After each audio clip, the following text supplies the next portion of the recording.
Devahutiruvacha Kachitva Pachita Bhakti Kadrishi Mama Gochara Yapadam Te Nirvanam Anjasa Vasana Anjasan Vash Nava Aham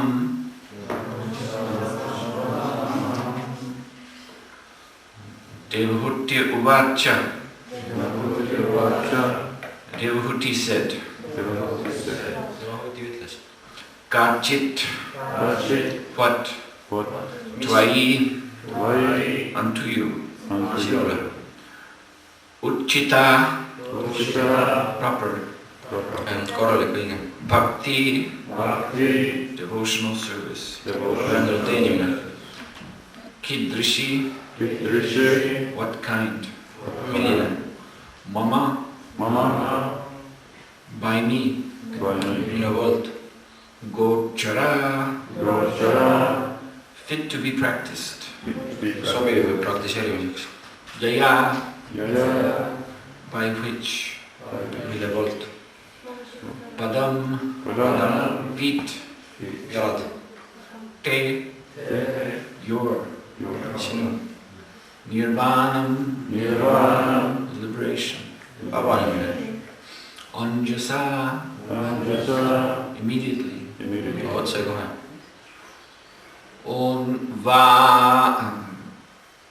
Vash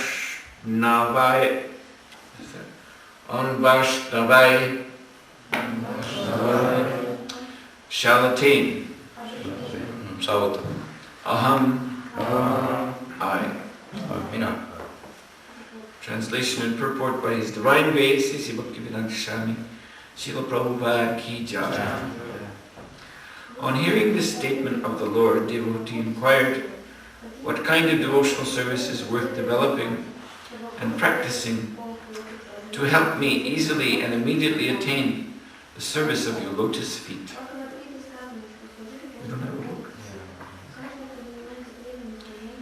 Okay, I'll just finish reading it short.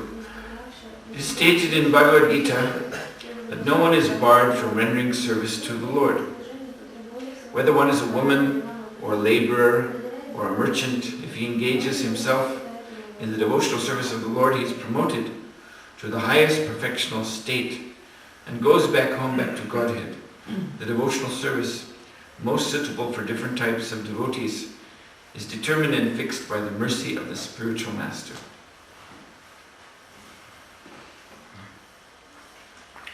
Kuuldes seda Jumala öeldut, Devahuti küsis, millist pühendunud teenimist peaks arendama ja praktiseerima, et see aitaks mul lihtsalt ja otsekohaselt saavutada sinu lootusjalgade teenimist. Selgitus. On öeldud Bhagavad Gitas, et kedagi ei takistata Jumala teenimise tegemisel. Kas keegi on naine või tavaline tööline või kaupmees, kui ta hõivab ennast Jumala pühendunud teenimisse, siis teda tõstetakse kõrgemale täislikkuse tasandile ja ta läheb tagasi Jumala juurde, tagasi koju. See pühendunud teenimine on kõige sobilikum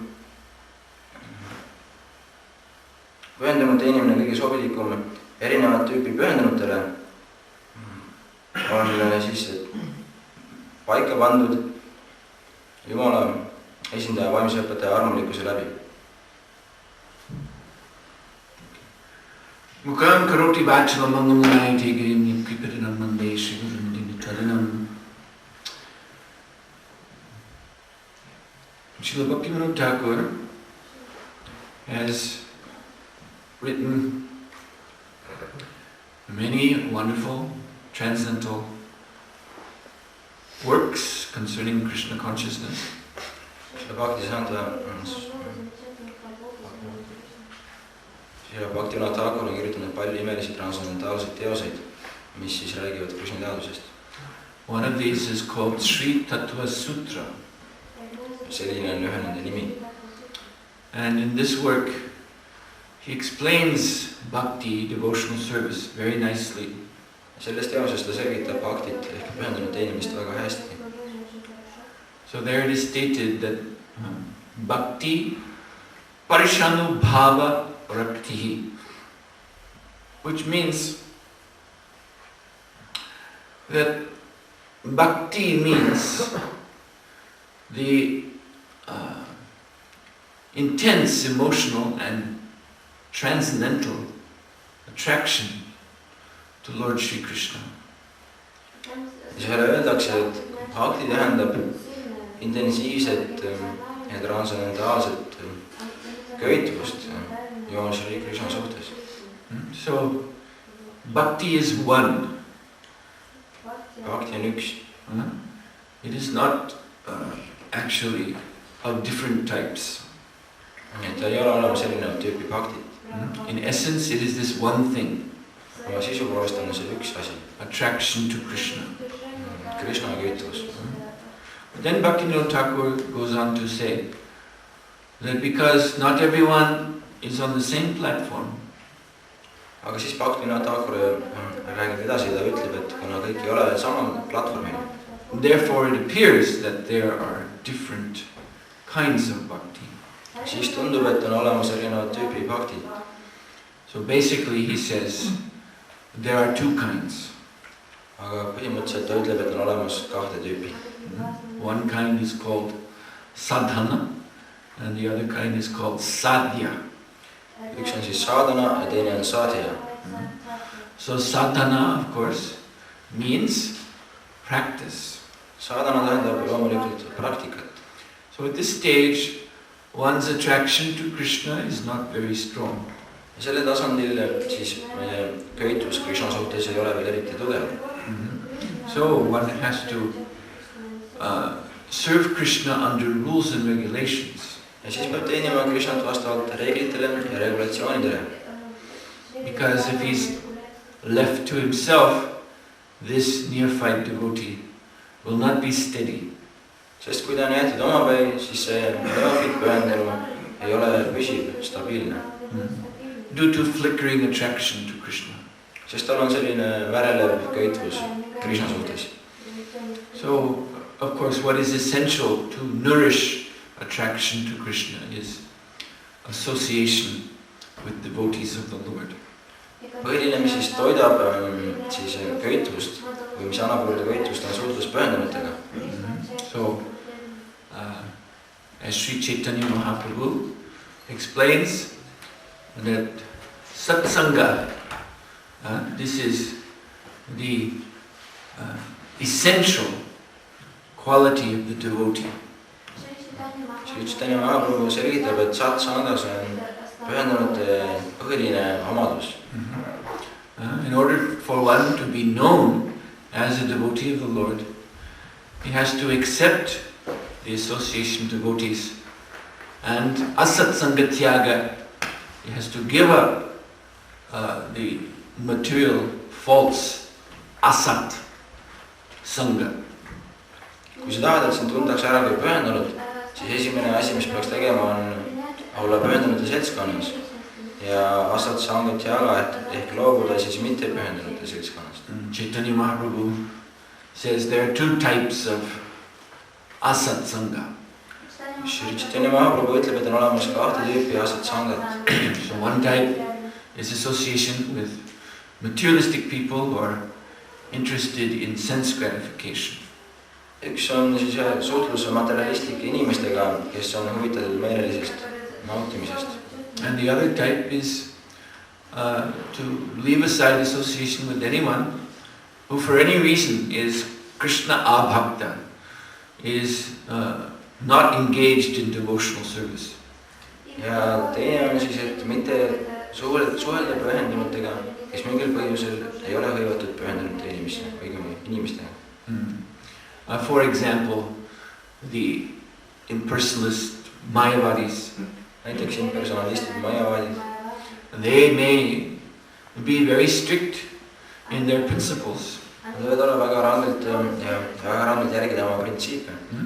They may have renounced sense gratification. Nad on võib-olla loobunud meelisest naudingust. But still they are Krishna abhakta. They are not devoted to Krishna. Sellegipoolest nad ei ole Krishnale pühendunud. So therefore their association is also asat. It is illusory. Sellepärast samuti on suhtlus nendega illusoorne, asat. So for someone who is on this sadhana bhakti platform, to maintain association with non-devotees and of course materialistic sense gratifiers is very dangerous. Ühesõnaga see, kes siis on sadhana bhakti tasandil, siis tema jaoks on väga raske ja väga ohtlik hoida suhtlust mitte pühendunute ja inimestega, kes tahavad meeli nautida. So this keeping strictly the association to devotees and then following the regulative principles in that association, that is the essence of sadhana bhakti. Ja sadhana bhakti sisu on siis olla rangelt pühendunute seltskonnas ja järgida koos nendega reguleerivaid printsiipe. So by that association and that practice, then our taste for Krishna consciousness, our attraction to Krishna increases.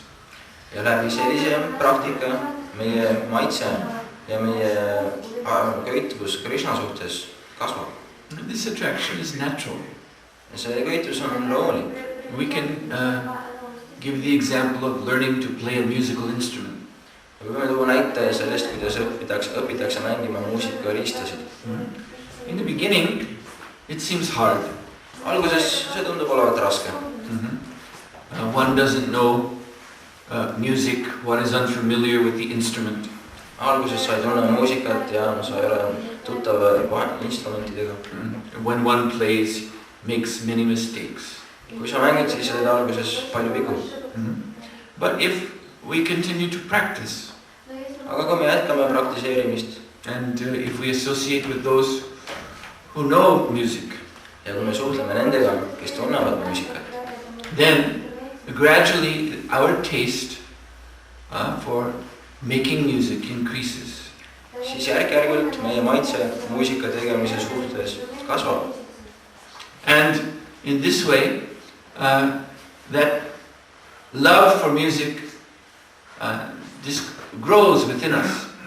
Ja sellisel viisil armastus muusika vastu lihtsalt kasvab meie sees. This love to produce sweet-sounding music is within everyone. See armastus toota hea ilusa kõlaga muusikat on meie kõigi sees. So, as taste increases, then our skill playing the instrument, all of that naturally comes more and more. Ja siis kui meie maitse kasvab, siis ka oskus mängida muusikainstrumenti samuti see ka suureneb. And then playing this instrument is natural. Ja siis selle instrumenti mängimine on loomulik. One enjoys it. Sa naudid seda. And because he is enjoying making music, then all those around, they're also naturally enjoying. Ja kui sina naudid seda muusika tegemist, siis ka inimesed, kes on sinu ümber, loomulikult naudivad seda. So in this way you can understand the progress of bhakti from sadhana practice to sadhya. Sadhya means the goal of life. Ja sellisel viisil võib mõista, kuidas inimene areneb sadhana bhaktist sadhyani. Ja sadhya tähendab elu eesmärki. Goal of life means this satisfaction, this ananda, this bliss of Krishna consciousness. Ja elu eesmärk tähendab rahuldust või seda anandat, mis saadakse Krishna teadusest.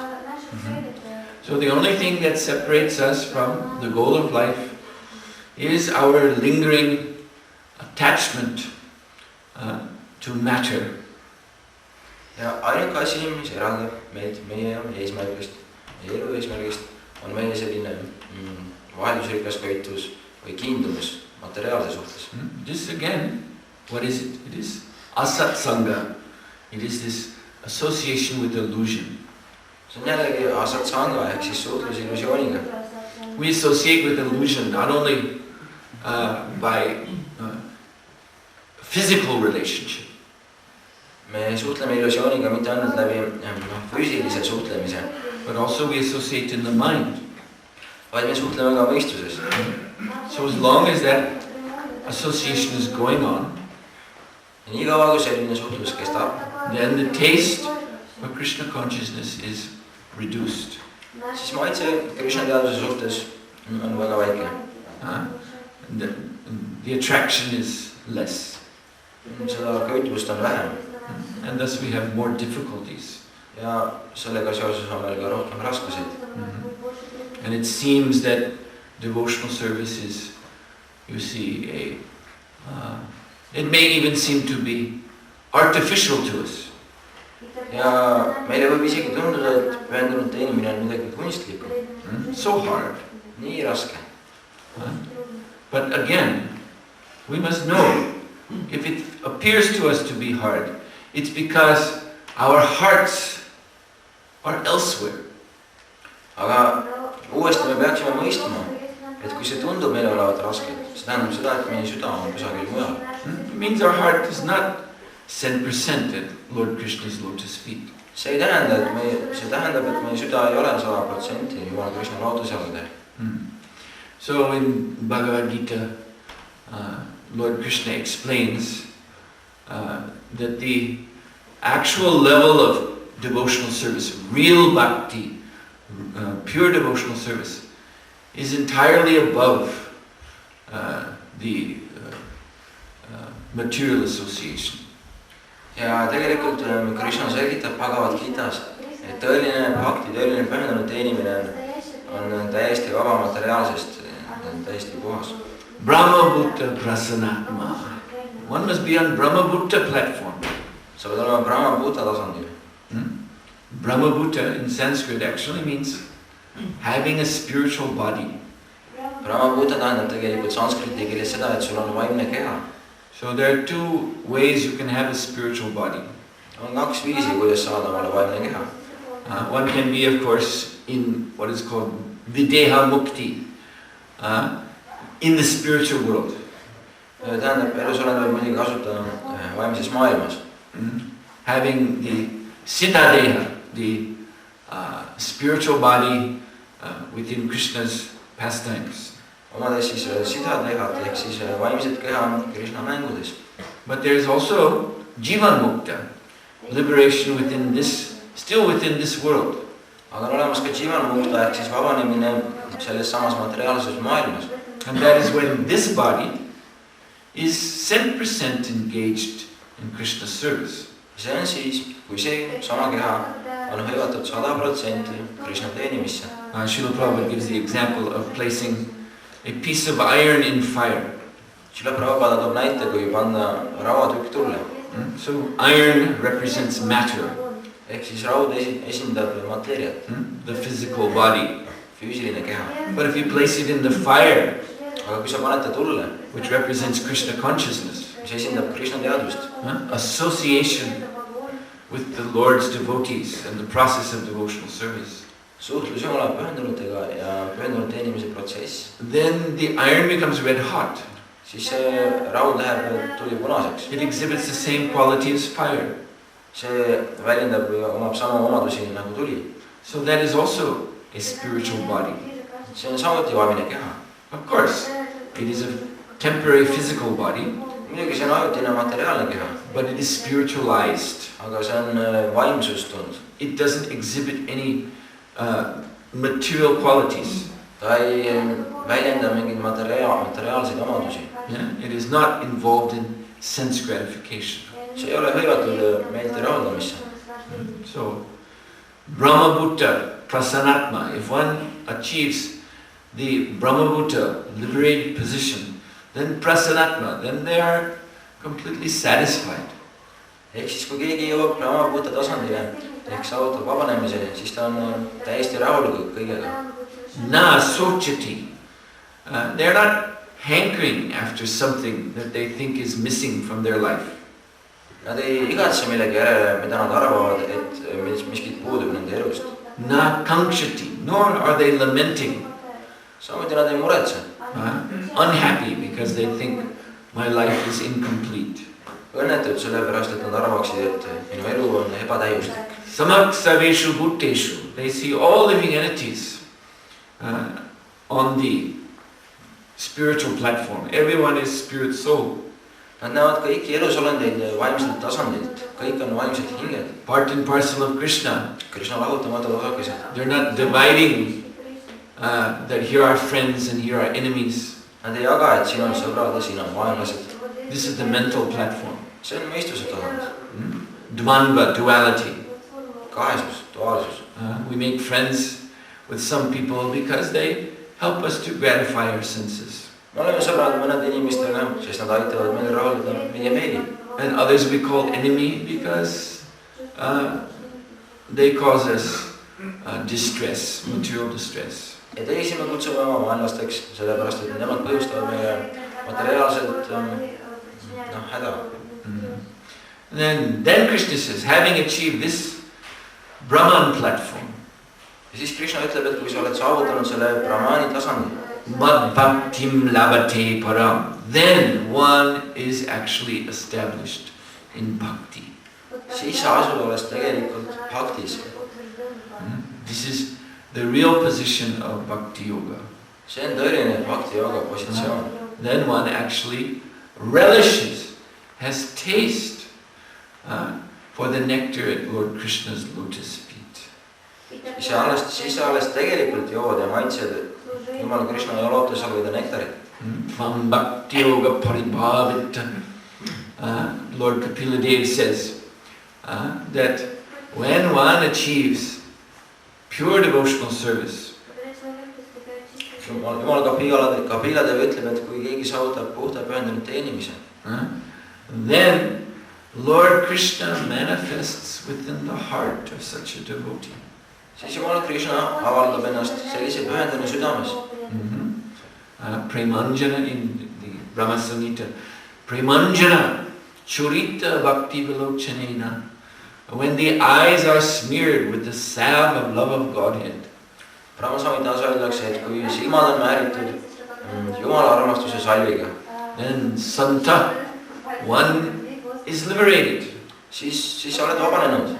Santa sadaiva hridayeshu vilokayanti, and one is always seeing Krishna within the heart of hearts. Ja siis sa alati näed Krishnat oma südames. So this is the real stage of bhakti. See on tõeline bhakti tasand. Yes. And again, if we do not find ourselves on that stage, ja kui meie ei leia ennast sellelt tasandilt, we have to conclude it must be due to our continual association with material nature. Siis me peame järeldama, et see peab olema sellepärast, et me siiamaani suhtleme materiaalse loodusega. So then we have to strive harder to associate with Krishna by way of chanting the holy name of the Lord more and more seriously, reducing offenses. Siis me peame püüdma rohkem, et suhelda Krishna püha nimega tõsisemalt, üritada vähendada solvangut. And to serve the lotus feet of the devotees. Ja teenida pühendunute lootusjalgu. Always begging their mercy. Alati paludes nende armulikkust. Trinadapi sunichana tororiva sahishnuna omonina monadina kirtaniya sadahari. You see, when one achieves that position of complete humility, kui keegi saavutab selle täieliku alandlikkuse positsiooni, when false ego, you see, because it is by false ego that we associate with matter. Kui vale ego, või siis vale ego on see, mille tõttu me suhtleme mateeriaga. This is what it means to associate with matter. It's done through the false ego. See tähendabki suhelda mateeriaga. Seda tehakse läbi vale ego. That sense of I am enjoyer, I am controller. Selles mõttes, et mina olen nautija, mina olen kontrollija. So that must be banished, that false ego. See vale ego tuleb kaotada. Then kirtaniya sadahari. Then one is forever established in the process of hearing and chanting and relishing Lord Krishna's holy name. Ja siis sa oled igavesti kuulamise ja kordamise protsessis ja maitsed Krishna püha nime.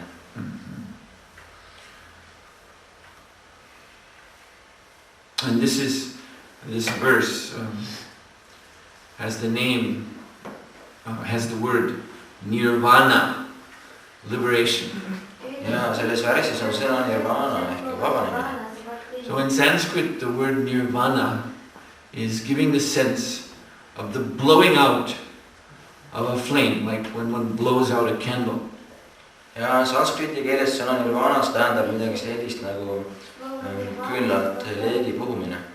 So the Buddhists, their understanding of nirvana is that it is the self, the atma, the very self, which is blown out of existence. Ja budistide arusaam on selline, et see on see meie ise ehk see atma, mis siis kaotab oma eksistentsi. But this is a mistake. Aga see on viga. This is of course the shunyavad, the void philosophy. See on tühjuse filosoofia. Which is the result of extreme frustration. Mille põhjuseks on tohutud kannatused. It is, you see, the end result of association with material nature. See on materiaalse loodusega suhtlemise tulemus. This false ego so strong, he can't let go of the material nature. Vale ego on nii tugev, et ei suuda lahti lasta materiaalsest loodusest. But he knows that his position is full of suffering. Aga ta teab, et tema positsioon on täis kannatusi. So he can only think, to end my suffering, I must end myself. Ja ta suudab ainult mõelda, et lõpetada oma kannatused, ma pean lõpetama iseenda. So this void state is also a feature of material existence. Ehk see tühjuse tasand, see on samuti üks materiaalse eksistentsi külgi. There is vyakta and avyakta. Vyakta means the manifest qualities of matter, and avyakta means the dissolution of these qualities. Vyakta siis tähendab mateeria avaldunud omadused ja avyakta tähendab nende omaduste lahustamist, hävitamist. Just like when Lord Mahavishnu breathes out, the universes are manifest. Kui Jumal Mahavishnu hingab välja, siis universumid avalduvad. When he breathes in, then they are unmanifest. Ja kui ta hingab sisse, siis nad on mitte avaldunud olekus. But both are stages of material existence. Aga mõlemad on materiaalse eksistentsi tasandid. So this desire for void is the most extreme form of material association. Ehk siis see soov tühjuse järele või see tühjuse soov on kõige ekstreemsem vorm, mis on tulnud materiaalse suhtluse tagajärjel. So the Vaishnavas do not accept that understanding of nirvana. Vaishnavad ei aktsepteeri seda nirvana printsiipi.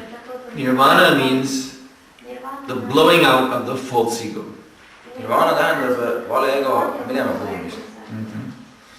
So all that is left then is the true bhava of the soul, the true nature of the soul as eternal servant of Krishna. Ehk siis see, mis kõik alles jääb, on tõeline bhava ehk tõeline hingeloodus kui igavene Krishna teener. So it's when one has achieved this, that one is fully situated in Krishna bhakti rasa. Ja kui keegi on saavutanud selle, siis ta asub täielikult Krishna bhakti rasas. In the nectar of the ocean of devotion to Lord Krishna. Ehk siis Jumala pühendumuse nektari ookeanis. So I'll stop here. Are there any questions? Kas on küsimusi? In the back there. Каким образом духовный учитель дает преданному служение, которое больше подходит? How spiritual master gives for disciple devotional service, what actually is very good for the disciple. Kuidas aineõpetaja annab õpilasele sellise pühendunud teenimise, mis on tema jaoks väga kasulik? The question is, how does he give it? Как он определяет?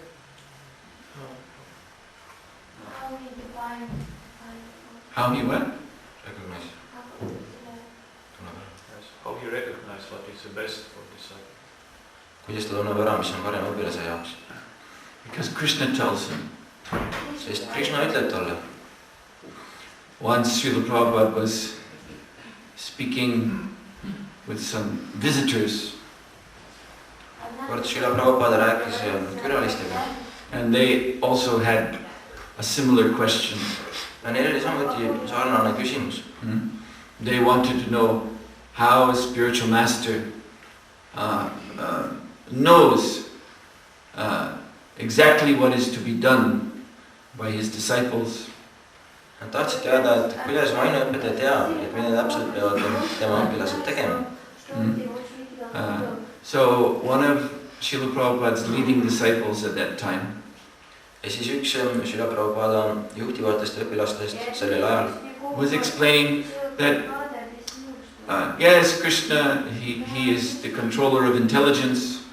Selgitas, et jah, Krishna on arukuse kontrollija. So he gives this pure buddhi to his pure devotee.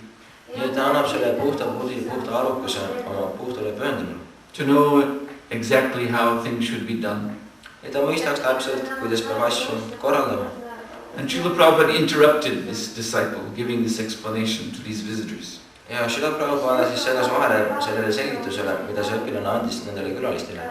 And he said, Krishna tells his pure devotee. Ja ta ütles, et Krishna ütleb oma puhtale pühendunule. It's not simply some indirect through intelligence. See ei ole mingi kaudne läbi arukuse toimiv protsess. But there is a personal relationship between pure devotee and the Lord. Meil on olemas isiklik suhe puhta pühendunule ja Jumalale. So we see in Bhagavad Gita, näeme Bhagavad Gitas. Krishna is directly telling Arjuna what to do. Krishna ütleb otse Arjunale, mida on vaja teha. So this is Krishna consciousness. See on Krishna teadus. Any other question? Yes. We have spiritual senses, and through the process of devotional service we are purifying our senses. But right now we have material senses. So where are the spiritual senses at the moment? Küsimus on, et meil on vaimsed meeled, aga hetkel, kuna me oleme saastunud ja me peaksime puhastama oma materiaalsed meeled, siis kus asuvad praegu meie vaimsed meeled? They are asleep. Nad magavad. Just like when you sleep, your senses are there. Your material senses are there. Näiteks kui sina magad, siis samamoodi on sinu materiaalsed meeled sinuga koos. They don't go somewhere else. Nad ei lähe kuhugi peale. You see, when you sleep at night, it's not that your body gets up and goes into a closet or something. Kui sa jääd magad, see ei tähenda, et su keha läheb kuhugi kappi. The senses are there. Meeled on seal. But they're inactive. Aga nad ei tegutse. Because your consciousness is elsewhere. Sest su teadus on mujal. Consciousness is in the svapna state or dream state. Su teadus on unetasandil. And there you are engaging in activities with the smriti, with the memory. Ja siis sa hõivad ennast tegevustesse oma smriti, oma mäluga. Your consciousness is not engaged with the senses. Su teadus ei ole ühenduses meeltega. Only with the memory. Ainult mäluga. This is what dream means. Seda tähendab uni. And also there's susupti, dreamless sleep. Ja samuti on olemas ka uneta magamine, unenägudet. It's more or less the coma state.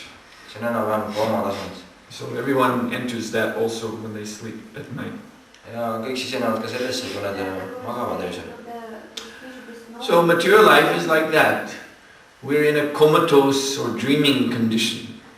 Ja vot selline ongi materiaalne elu, et me oleme sellise kooma või sellise unenäo tasandil. There are no spiritual activities. Ei ole vaimseid tegevusi. There is only the hallucination of dreams. On ainult unenägude hallutsinatsioonid. Prabhupada used to say, daydream, night dream. Prabhupada ütles, et siis päeval magamine ja öösel nagu. We're dreaming at night, that we know. Öösel unenägemine.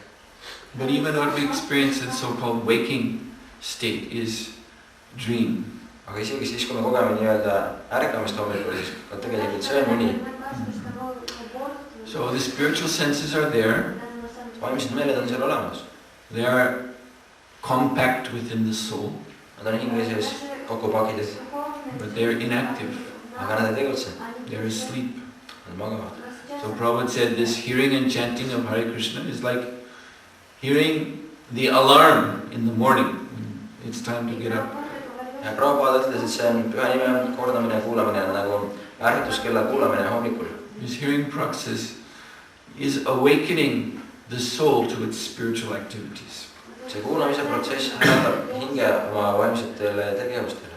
So as the soul awakens, the spiritual senses manifest. Ja kui hinge ärkab, siis vaimsed meeled avalduvad. Anything else? Yes, this Mataji.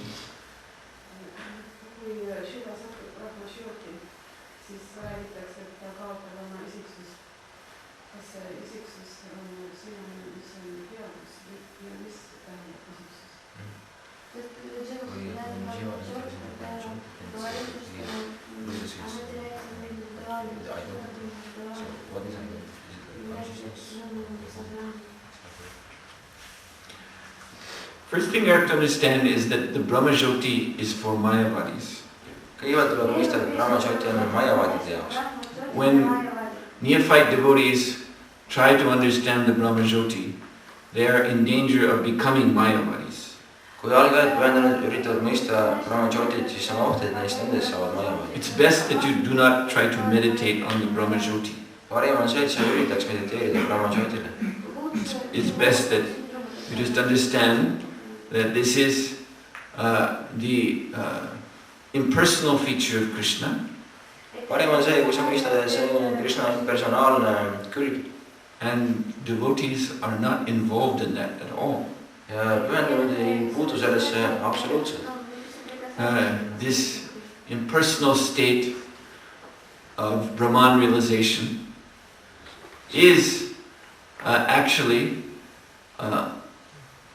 a kind of spiritual ignorance. See Brahmani teadvustamise tasand, see on midagi nagu vaimse teadmatuse sarnast. The soul comes under the influence of Sadashiva, the spiritual form of Lord Shiva, who is the protector of Vaikuntha Dham. Inimene satub siis Sadashiva mõju alla, kes on Vaikuntha Dhama kaitsja. And although this is a transcendental situation, Ja kuigi see on transcendentaalne olukord, it's still under the influence of the mode of ignorance. on see sellegipoolest teadmatuse kuna mõju. Now immediately the logical mind wants to know, how is that possible? It can be spiritual and ignorant at the same time. Muidugi kohe meie loogiline mõistus tahab teada, et kuidas on see võimalik, et sa saad olla teadmatuses ja samal ajal transcendentaalne. These kind of problems, again, as I was saying the other day, they seem to especially fascinate people in the Russian-speaking world, as I see. When I was in Odessa, there was one fellow who kept asking questions about the Brahmajyoti. How do we understand the Brahmajyoti? And I was saying it's for Mayavadis. No, but we need to understand the Brahmajyoti. And I was saying, you're going to become a Mayavadi if you keep asking this question. Kui mina Odessas üks pühendame kohe küsimusi Brahmajyoti kohta, kui ma ütlesin, et sul ei ole mõtet neid teada, nagu sa saad Mayavadiks. You cannot understand it. Sa ei suuda seda mõista. This is the influence of a superior deluding power of Lord Shiva himself. See on Jumal, Shiva siis kõrgem segadus sajava jõu enda mõju. In Brihad Bhagavatamrita by Sanatana Goswami, Gopa Kumar, this devotee who's making spiritual progress by chanting, he's passing through the higher realms. Siis Brihad Bhagavatamritas Gopa Kumar, üks pühendanu, kes kordab püha nime, siis läheb kõrgematele tasanditele, kõrgemasse reaalsusse. He comes to the Brahmajyoti. Ta jõuab Brahmajyotini. And there he meets Sadashiva. Ja ta kohtub seal Sadashivaga. And he also is asking questions to Lord Sadashiva. What is this Brahmajyoti? Ta küsib samuti Sadashivalt küsimusi, et mis see Brahmajyoti on. Sometimes I'm feeling myself different, looking at a light. Sometimes I'm merged into the light. Sometimes I'm seeing the form of the Lord. Sometimes I'm merged into that form. Vahepeal ma näen seda valgust ja vahepeal ma sulan sellesse valgusse. Ja vahepeal ma näen nagu Jumala kuju ja vahepeal ma sulan sellesse kujusse. I cannot understand this. Ma ei suuda seda mõista. And Sadashiva says, you're not supposed to understand it. Ja Sadashiva ütles, et sa ei suudagi seda mõista. He said, you're a devotee. Sa oled pühendunud. You don't belong here. Sa ei kuulu siia. Go to Vaikuntha. Don't stay here. Mine Vaikuntha ja ära jää siia. This is for the impersonalists. This is for the yogis. See on impersonalistide ja joogide jaoks. This is not for you. See ei ole sinu jaoks. But when I come to Russia, Brahmajyoti, please Maharaj, tell me about Brahmajyoti. Aga kui ma lähen Venemaale, siis pühendunult käituvad niimoodi, ütlevad, Maharaj, räägi mulle Brahmajyotist. Maybe you should worship Sadashiva. Võib-olla ta peaks teenima Sadashivat. I don't recommend it. Aga ma ei soovita seda. Try and understand Krishna. Üritage mõista Krishnat. And Brahmajyoti is his bodily effulgence. Brahmajyoti on tema kehas ära. That is simple. See on väga lihtne. Alright, then I stop here. Srila Prabhupada ki jai. Suhotra Swami Maharaj ki jai.